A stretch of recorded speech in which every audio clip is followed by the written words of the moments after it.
Palavras transformam, histórias atravessam. Eu sou Karina e este é o Metamorfose em Voz Alta, um espaço onde a poesia encontra vida e cada relato é um convite à metamorfose. Respire fundo, abra os ouvidos e a alma, porque a mudança já começou.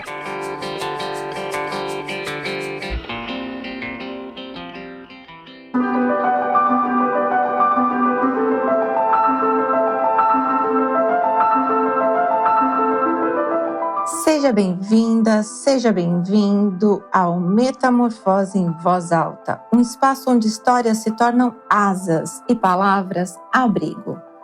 Hoje vamos falar sobre um processo íntimo, silencioso, mas profundamente transformador: o desejo. Tem gente que passa a vida inteira vivendo o desejo dos outros, dos pais, da sociedade, da igreja, da escola, dos padrões. Aprende desde cedo a ser o que esperam e não o que sente. E o tempo vai passando. A vida parece certa no papel, mas algo desalinha por dentro. O corpo cansa, o humor oscila, o coração silencia. O desejo vira um estranho, ou pior, um inimigo. Apropriar-se do próprio desejo é um dos atos mais corajosos da vida adulta. Não é fazer o que quer a qualquer custo. É descobrir o que é seu e não herdado. É reconhecer a própria vontade, mesmo quando ela desafia o script que te deram. Hoje a gente vai falar sobre isso. As transformações que acontecem quando alguém, enfim, se escuta. Quando deixa de repetir a vida que foi empurrada goela abaixo e começa a construir uma vida com voz própria. Pode ser difícil, pode doer, mas também pode ser o primeiro passo, pela primeira vez, para viver de verdade. Apropriar-se do próprio desejo não é um processo simples. Envolve olhar para dentro com coragem e perguntar: o que é que eu quero? Mas querer de verdade e não querer o que esperam que você queira. Desde pequenos, somos ensinados a obedecer, agradar, seguir regras. Muitas vezes, acabamos confundindo o desejo do outro com o nosso. Como dizia o psicanalista Lacan, o desejo é o desejo do outro. Ou seja, muitas vezes a gente deseja ser desejado e não ser verdadeiro. A psicologia olha para isso como parte do amadurecimento emocional. A individuação na psicologia junguiana é o processo de se tornar quem se é, ao invés de seguir sendo apenas o que o mundo moldou. Apropriar-se do próprio desejo é um marco importante na construção da autonomia. É quando deixamos de agir só por validação externa e começamos a guiar nossas escolhas por valores internos. É também um gesto de autoestima, porque desejar é se reconhecer merecedor. Desejar é se dar o direito de ocupar espaço, fazer escolhas, viver com autoria. Em muitos casos, essa escuta só aparece depois de uma crise, um colapso emocional, uma doença, uma ruptura amorosa, uma insatisfação crônica. Mas a crise pode ser um convite para sair do automático e começar a vida com voz própria. Hoje, vamos ouvir histórias de quem ousou fazer isso, histórias de gente que um dia se olhou no espelho e pela primeira vez pensou: essa vida que eu estou vivendo ainda é minha? E relacionar essas escolhas com a psicologia. Vamos escutar a história de Ana e o desejo fora da cartilha.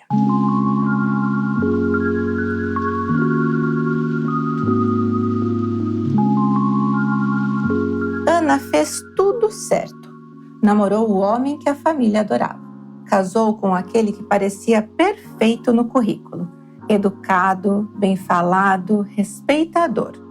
Ele não gritava, não traía, não a impedia de trabalhar, mas também não comemorava com ela. Ela ganhava mais e isso o incomodava. Quando era promovida, ele se calava. Quando recebia um prêmio, ele desaparecia. Quando sorria mais do que devia, ele arrumava um jeito de lembrá-la de que aquilo incomodava. Era como se o sucesso dela fosse uma afronta, como se brilhar fosse uma ameaça. Não havia violência aparente, mas havia sabotagem silenciosa. Uma tristeza que chegava sempre que ela ousava se sentir feliz. Depois de anos tentando caber, ela decidiu sair. Saiu do casamento e, por um tempo, também saiu de si. Até que conheceu um cara completamente diferente. Ele não tinha uma carreira estável. Cada mês ganhava de um jeito, vivia a vida sem muitos planos. Aos fins de semana, preferia o mar à planilha e ainda falava algumas coisas meio impróprias para os tempos atuais. Ela, toda certinha, quase teve vergonha. Aliás, teve vergonha. No começo, nem pensava em apresentá-lo às amigas. Família, então? Nunca. Ele era o oposto de tudo que ela tinha aprendido a desejar. Oposto até dos valores que aprendeu que deveria ter. Mas era também o primeiro homem com quem ela se sentia em paz. Ele até a cobrava. Era um pouco controlador. Mas ela não se importava com isso. Se sentia bem com as coisas contrárias do que as feministas falam. Só não conseguia dizer isso em voz alta, nem mesmo para sua terapeuta. Um dia, olhando para ele, todo errado aos olhos dos outros, mas inteiro aos olhos dela, ela entendeu que quem entra com ela pela porta de casa é quem divide a rotina, os silêncios, os domingos, que ninguém vive a dois por ela, que ninguém precisa aprovar o seu desejo, desde que ela se reconheça nele. Foi então que se apropriou do seu desejo. Faz um tempo que estão juntos, não sabem até quando, mas ela sabe que pela primeira vez vive um amor que não precisa se disfarçar. As pessoas ao redor ainda comentam vez ou outra, mas Ana já não liga mais. Tratou sua insegurança na terapia e na cama. Sabe agora que nesses dois lugares essas pessoas não entram. Então, não tem direito de comentar. Seus pais, com todo respeito, já tiveram seu momento de escolher seus parceiros. Agora é o momento dela. E se errar, vai começar tudo de novo. Porque entendeu que a vida é para ser vivida por ela e não pelos outros.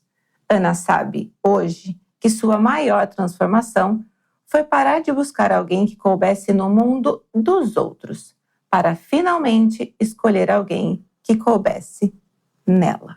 Olha, essa história tem uma força linda. Fala de libertação sem escândalo, de autenticidade sem manual, de escolhas feitas a partir do afeto e não da performance. Aqui vamos valorizar a mudança de consciência de Ana, que sai de uma relação aprovada por todos, mas emocionalmente sufocante, para viver uma relação mais verdadeira com alguém, vamos dizer assim, fora da curva.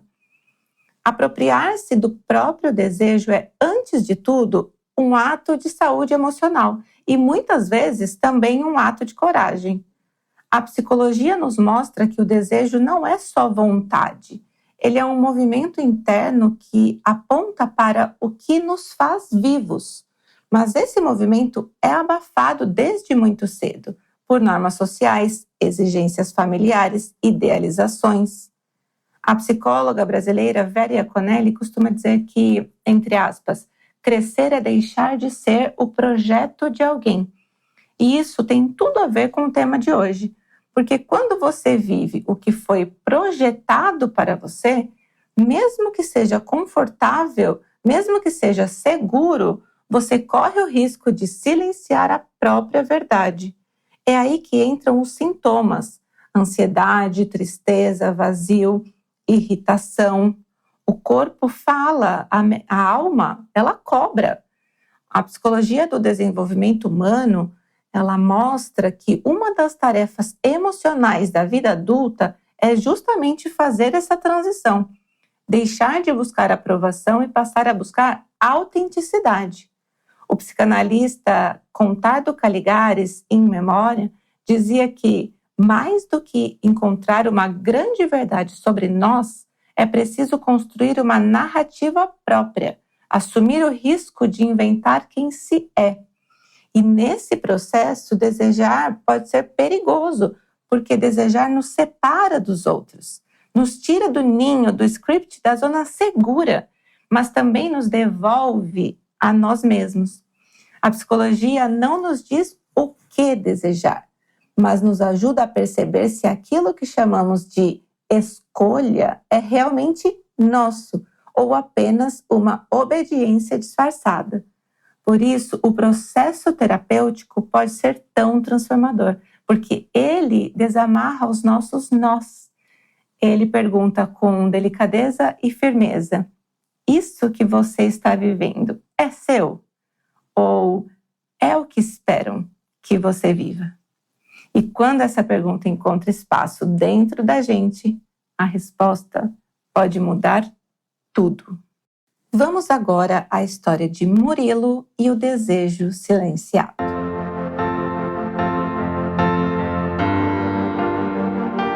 Murilo sempre soube. Desde muito cedo, quando os colegas na escola falavam das meninas, ele se interessava pelos meninos. As meninas que se aproximavam com intenção de namoro, ele queria amizade. E era verdadeira. Mas dentro de casa havia um muro, um pai autoritário, machista, homofóbico, que falava com todas as letras na mesa do jantar: prefiro um filho morto a um filho gay.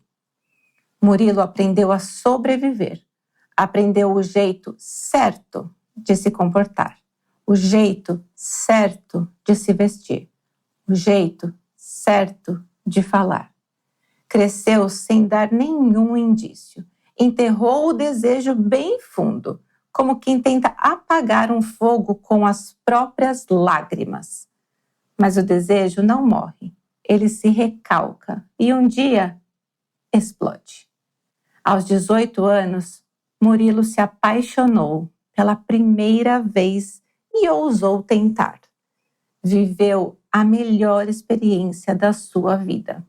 Mas depois veio a culpa, o medo, a vergonha e a decisão de se afastar. Não teve coragem de se explicar, simplesmente sumiu. Entrou em depressão. Viu de longe seu amor seguir a vida. Viu Pedro, aliás, o nome dele era Pedro, se casar com outra pessoa. Murilo sofreu, calado, como quem carrega um luto que não se pode contar. 5 anos depois, Pedro se divorciou e Murilo sentiu que não dava mais, que não suportava mais viver escondido de si. Foi ao encontro dele e vomitou tudo o que estava entalado. Pedro chorou. Disse que o amava desde aquela única noite e que queria ficar com ele, custasse o que custasse. Tomaram coragem e de mãos dadas foram até o pai. Murilo disse tudo, que sempre soube quem era, que sempre teve medo, que as frases do pai o marcaram profundamente, mas que agora não podia mais negar a própria vida. O pai silenciou e por um tempo deixou de falar com ele. A mãe revelou que sempre soube, pelos jeitos, pelos interesses, pela ausência de namoros. Mas como ele nunca disse nada, ela nunca perguntou. Murilo ficou bem magoado. Pensou que talvez ela pudesse ter ajudado. Mas com o tempo, a relação se ajeitou. Foi um processo solitário. Murilo é filho único, mas não estava mais sozinho. Pedro foi abrigo, foi espelho, foi força. 6 meses depois, no aniversário de Murilo, o pai apareceu. Ainda tímido, ainda tenso, mas foi. Hoje, ele ainda não frequenta a casa do casal, mas já eles participam das festas de Natal e dos almoços de domingo. O pai já pediu desculpas e perdão pela frase e disse com lágrimas nos olhos que ama o filho. Murilo conta sua história em palestras, diz com orgulho e sem medo. Demorou, mas quando me apropriei do meu desejo, foi a melhor coisa que fiz na vida. E completa, olhando nos olhos da plateia. Identidade de gênero não se escolhe, se é. Ufa! Essa história merece um respiro, né? A história de Murilo é profunda, dolorosa e ao mesmo tempo libertadora. Ela carrega a marca do que é se apropriar do próprio desejo com todas as consequências possíveis. Medo, rejeição, reconciliação, amor, reconexão com a própria identidade. Ela nos lembra que muitas vezes o desejo não é algo que simplesmente se realiza. É algo que precisa primeiro sobreviver. Na tentativa de agradar, de não decepcionar, de ser aceito, muita gente aprende a esconder de si o que sente, como se houvesse um, entre aspas, modo certo de existir. Mas quando a gente se adapta demais, começa a se perder. O desejo vai sendo sufocado, o corpo adoece, a vida perde cor. Murilo não deixou de desejar, ele só deixou de viver. A psicologia entende esse processo como um tipo de violência simbólica, quando o sujeito é obrigado a recalcar sua identidade e ele se desconecta da própria essência. Vou trazer de novo aqui o psicanalista Contardo Caligares, porque ele dizia que, abre aspas, a sexualidade não é um adereço da identidade, é parte fundamental de quem somos, fecha aspas. E quando ela precisa ser escondida, negada, silenciada, algo em nós começa a morrer junto.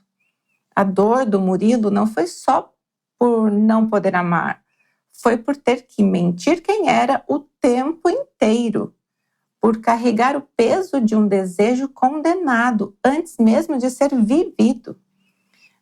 A psicóloga e psicanalista brasileira Vera Iaconelli, vou trazê-la novamente, também fala sobre isso, sobre como muitos pais, sem perceber, constroem filhos que não são filhos, mas sim projetos de perfeição. E quando o filho não cabe nesse projeto, vira uma ameaça.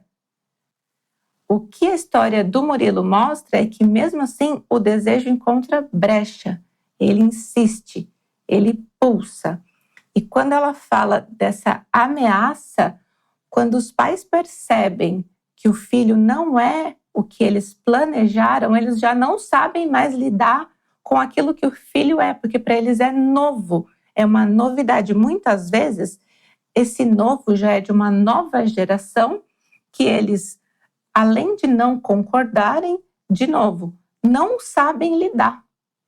E o mais conveniente que eles conseguem ali é se afastar, como o pai do Murilo fez. E isso, mais uma vez, abre uma ruptura entre eles e um sofrimento que não necessitaria se eles conseguissem se resolver ali, no mínimo, conversando e achando uma solução, pelo menos passiva para os dois, né? Voltando ao Murilo, foi só depois de se apropriar de quem era que Murilo pôde, de fato, se relacionar, amar, ser amado, ser respeitado. E mais do que isso, ele passou a inspirar outros meninos para que não precisem viver o que ele viveu. Porque, como ele mesmo diz com orgulho, identidade de gênero não se escolhe, se é. E viver o que se é, por mais difícil que seja, ainda é o caminho mais inteiro para a liberdade. Porque, olha, esconder quem se é por tanto tempo assim, pode ter certeza que gera traumas na vida do ser humano. Traumas que ele vai levar para a sua vida. Portanto, quanto antes as pessoas se reconhecerem, se aceitarem e viverem o que são, antes elas serão felizes. Bom, vamos à história de Beatriz, e o peso das heranças invisíveis. Beatriz nasceu engenheira. Pelo menos era isso que todos diziam. Era filha única de um pai engenheiro, neta de engenheiro, bisneta de engenheiro. Desde criança, ouvia que inteligência tinha nome e que sucesso, para ser de verdade, precisava de cálculo concreto, obra entregue no prazo. Ela aprendeu a gostar do que esperavam que ela gostasse e ficou boa nisso. Fez uma das melhores faculdades, se destacou entre os colegas, recebeu convites de grandes escritórios. Aos olhos do pai, era um orgulho. Aos olhos do mundo, um sucesso. Mas dentro dela, tudo era um peso. A rotina sufocava, a motivação era uma obrigação. E a vida íntima, bom, essa começou a desmoronar. Dormia mal, acordava cansada, relacionamentos não duravam. Os fins de semana viravam fuga. A vida estava em obra, mas sem planta. Em silêncio, começou a guardar dinheiro. Ninguém sabia, nem amigas, nem mãe. Ela sabia o que queria, mas não tinha coragem de querer. Até que um dia, no auge do cansaço, decidiu que não dava mais. Pediu demissão e no mês seguinte sentou-se numa sala de aula da faculdade de educação física. Quando contou ao pai, ouviu em tom seco: "Não conte comigo, não vou ajudar com 1 centavo." Ele não sabia, mas ela não precisava. Já tinha tudo planejado. Tinha um plano B de Beatriz. Foram 4 anos de estudo, entre alongamentos e anatomia, suor e filosofia. Ela se reconectou com o corpo, com o movimento, com o prazer. Entendeu que desejar também é desejar leveza. Formou-se com méritos e com alma. O pai ainda torce o nariz quando alguém pergunta: "E sua filha?" Mas ela aprendeu a rir, porque dessa vez o orgulho era dela. Beatriz sabe hoje que a vida não precisa seguir o mapa da família, que a escolha dos outros não é destino, que fazer bem feito não significa estar feliz. E que sua maior conquista não foi o diploma, foi a coragem de ouvir pela primeira vez a voz mais importante, a sua própria. Apropriar-se do desejo foi, para Beatriz, o verdadeiro marco da sua liberdade. Uau! A história da Beatriz é sobre quebrar heranças invisíveis e escutar a si mesma, mesmo quando tudo ao redor grita o contrário. Essa história toca num ponto muito sensível, o quanto somos moldados por expectativas que não escolhemos. Em psicologia chamamos isso de lealdade invisível, um conceito que fala sobre o quanto inconscientemente carregamos destinos, profissões, dores e padrões que não são nossos. Beatriz não nasceu para ser engenheira, mas era como se tivesse uma dívida a pagar, um papel a cumprir. O pai projetava nela a continuidade de uma linhagem e ela, para não decepcionar, silenciava a própria vontade.